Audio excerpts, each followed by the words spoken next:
கர்த்தருக்கு பிரியமானவர்களே, கர்த்தரை துதித்தல் என்பதற்கான சிறு விளக்கத்தை வேத வசனத்தின் ஆதாரத்தின்படி நாம் பார்க்கலாம். துதி என்பதற்கு அவரை உயர்த்துதல், கொண்டாடுதல், மரியாதை மதிப்பு கொடுத்தல், ஏற்றுக்கொள்ளுதல், கனம் பண்ணுதல், ஆர்ப்பரித்து கூறுதல் என்று பொருள்படும். அவர் நமக்கு செய்த எல்லா காரியத்துக்காகவும் நன்றியறிதல் உள்ளவர்களாக நாம் மாறினால் அவரை உண்மையோடு துதிப்போம். துதி என்பது நன்றியையும் மகிழ்ச்சியையும் உள்ளடக்கியுள்ளது.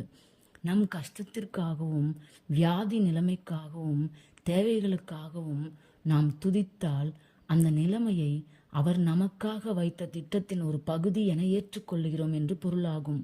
நம் வாழ்வில் நடைபெறும் அனைத்து காரியங்களுக்கும் அது எப்படி நடந்தது என்று ஆராய்ச்சி செய்யாமல் கர்த்தரை மட்டும் துதித்தால் நமக்கு நடைபெறும் எல்லா காரியங்களுக்கும் தேவன்தான் பொறுப்பு என்று நாம் ஒப்புக்கொள்கிறோம்.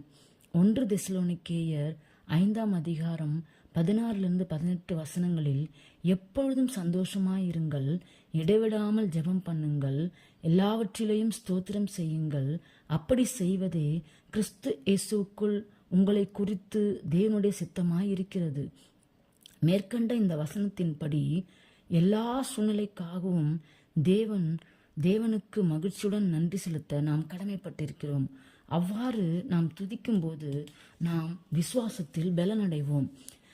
நம்மில் சிலர் தங்களுடைய வாழ்க்கையில் நடந்த பயங்கரமான சோதனைகளில் அவர் கரம் இருந்தது என்பதை நம்ப முடியவில்லை என்பார்கள்.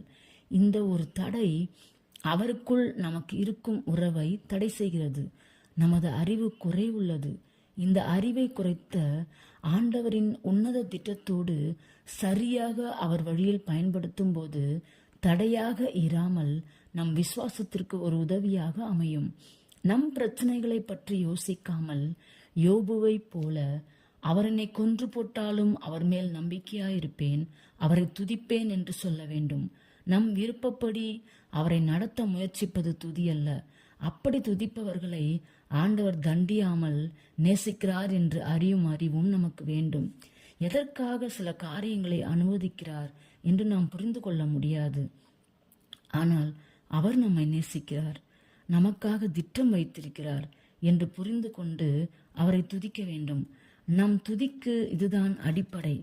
ரோமர் 8ஆம் அதிகாரம் 28ஆம் வசனத்தில், அன்றியும் அவருடைய தீர்மானத்தின்படி அழைக்கப்பட்டவர்களாய் தேவனிடத்தில் அன்பு கூறுகிறவர்களுக்கு சகலமும் நன்மைக்கு ஏதுவாக நடக்கிறது என்று அறிந்திருக்கிறோம். நம் வாழ்வில் உள்ள ஒவ்வொரு காரியங்களும் நன்மை தரும் என்பதாலே தேவன் அதை அனுமதித்தார் என்பதை ஏற்றுக்கொண்டு அந்த சூழலுக்காக அவரை புரிந்து கொண்டு முழு மனதோடு அவரை துதிக்க வேண்டும். அவரை துதிப்பது சக்தி வாய்ந்த மருந்தோ அல்லது வெற்றியின் ரகசியமோ அல்ல. அவர் வார்த்தையால் உறுதியாக்கப்பட்ட வாழ்வின் ஒரு வழிமுறை.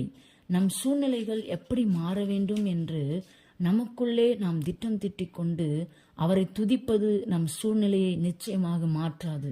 துதி என்பது நமது நிகழ்காலம், கர்த்தரின் அன்பான பரிபூர்ண சித்தம் என்பதை நாம் பரிபூர்ணமாய் நம்புவதிலேதான் உள்ளது. எதிர்காலத்தில் நமக்கு நடப்பவைகளை பற்றி துதியாமல் இப்பொழுது நமக்கு நடந்து கொண்டிருக்கும் காரியங்களில் தேவனின் திட்டம் இருக்கிறது என்பதை மட்டுமே நினைத்து துதிப்பதே துதியாகும். நாம் அவரை துதிக்கும் போது அவரது வல்லமை நம் சூழ்நிலையில் பாய்ந்து நம்மை சுற்றியோ நம்மிலோ ஒரு மாறுதலையோ அல்லது மோசமான இடம் என்று நினைத்த இடத்திலேயே நமக்கு மகிழ்ச்சியும் சந்தோஷத்தையும் நிறைவையும் அனுபவிக்கும் நிலையையும் கர்த்தர் தரலாம். துதி என்பது களி கூறுதல், பதிலுக்கு பதில் தருவதில்லை. நாம் மன மகிழ்ச்சியினால் அவரை துதித்து நன்றி செலுத்தும் போது அவர் நம் வேண்டுதல்களை நிச்சயமாய் அளிப்பார். சங்கீதம் 37ஆம் அதிகாரம் 4ஆம் வசனம், கர்த்தரிடத்தில் மனமகிழ்ச்சியாய் இரு, அவர் உன் இருதயத்தின் வேண்டுதல்களை உனக்கு அருளிச் செய்வார். நாம் யாவருடைய வாழ்விற்காகவும் ஆண்டவர் பரிபூர்ண திட்டத்தை வைத்திருக்கிறார். நாம் நம்முடைய வேதனையான சூழ்நிலைகளை நினைத்து அதிகமாய் அழுது அவரை உதவி செய்யும்படி கேட்க அந்த சூழ்நிலை இன்னும் மோசமாக அதிகரிப்பது போல் தோன்றும். அந்த நிலைமையை நம்மை விட்டு நீங்கும்படி வேண்டாமல் அந்த நிலைமைக்காக அவரை ஸ்தோத்திரித்து துதிக்க வேண்டும். நாம் தற்போதைய சூழலை நன்றியுடன் ஏற்றுக்கொண்டு நன்றி செலுத்தும் போது நம் வாழ்வில் ஒரு திருப்பு மையம் நிச்சயம் ஏற்படும். ஆவியானவர் கிரியை செய்ய அது வழிவகுக்கும்.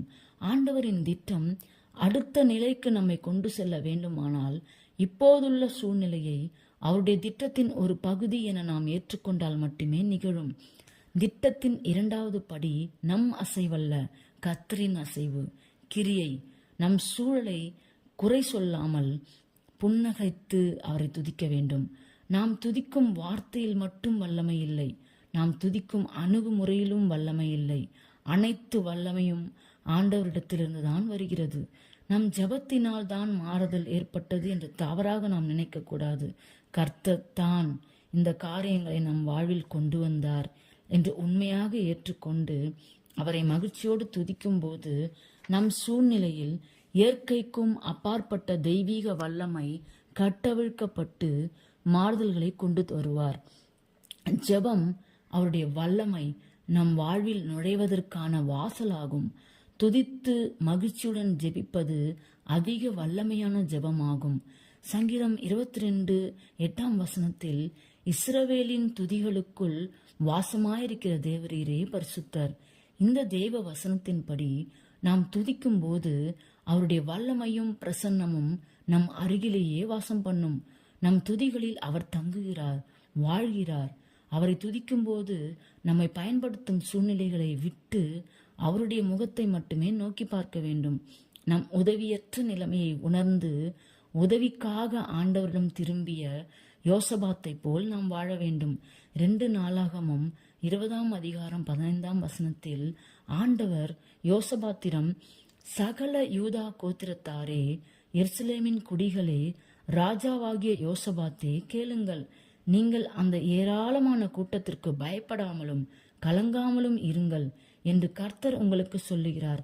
இந்த யுத்தம் உங்களுடையதல்ல, கர்த்தருடையது என்று கூறினார். நம் பிரச்சனைகளை சமாளிக்க நமக்கு பலன் இல்லை, வல்லமை இல்லை. எனவே யுத்தம் நம்முடையதல்ல, கர்த்தருடையது. யுத்தம் கர்த்தருடையது என்பதை நாம் ஏற்றுக்கொண்டு அவருடைய வல்லமைக்கு நம்மை ஒப்புக் கொடுக்க வேண்டும். அவ்வாறு செய்ய தயாரில்லையானால் நம்முடைய சூழ்நிலைகளால் நாம் தோற்கடிக்கப்படுவோம். கர்த்தரின் வாக்குத்தத்தங்கள் உண்மையானவை என்பதை நம்பி தைரியமாக இருக்க வேண்டும். யோசுவா தேவனுடைய வார்த்தைகளை விசுவாசித்து அவர் சொற்படி செய்தான். எரிகோவை சுதந்திரித்தான். மனித ஞானத்திற்கும் முற்றிலும் முட்டாள்தனமாக தோன்றும் கட்டளைகளாலும் கர்த்தர் பெயரில் வெற்றிகளை தர வல்லவர். கடினமான பிரச்சனைகளிலும் இயேசு பிதாவின் சித்தத்திற்கு பரிபூர்ண கீழ்ப்படிதலுடன் நம்பிக்கையுடனும் விசுவாசத்துடன் இருப்பதுதான் தமது பணி என்று உணர்ந்தார். 5 அப்பங்களையும் 2 மீனையும் எடுத்து வானத்தை அண்ணாந்து பார்த்து ஆசீர்வதித்து சீஷர்களிடம் பிட்டு கொடுத்தார்.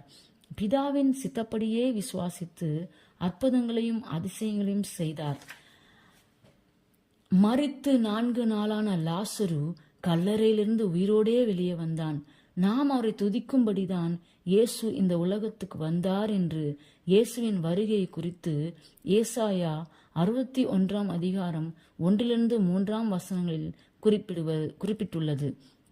நம்மில் நொறுங்குண்ட இருதயம் உள்ளவரோ, சரீரத்தில் வியாதியோ, ஆவிக்குரிய ஜீவியத்தில் பிரச்சனையோ, உலக பிரகாரமான சிறையோ, ஆவிக்குரிய சிறையில் இருக்கிறவரோ, துக்கமோ மகிழ்ச்சியாயிருக்க நன்றி சொல்ல துதிக்க முடியவில்லையோ, இயேசு கிறிஸ்து நமக்கு என்ன செய்திருக்கிறார், எப்படி வழிநடத்தி கொண்டிருக்கிறார் என்று உணர்ந்து அறிந்து உண்மையாக ஏறெடுப்பதுதான் துதி.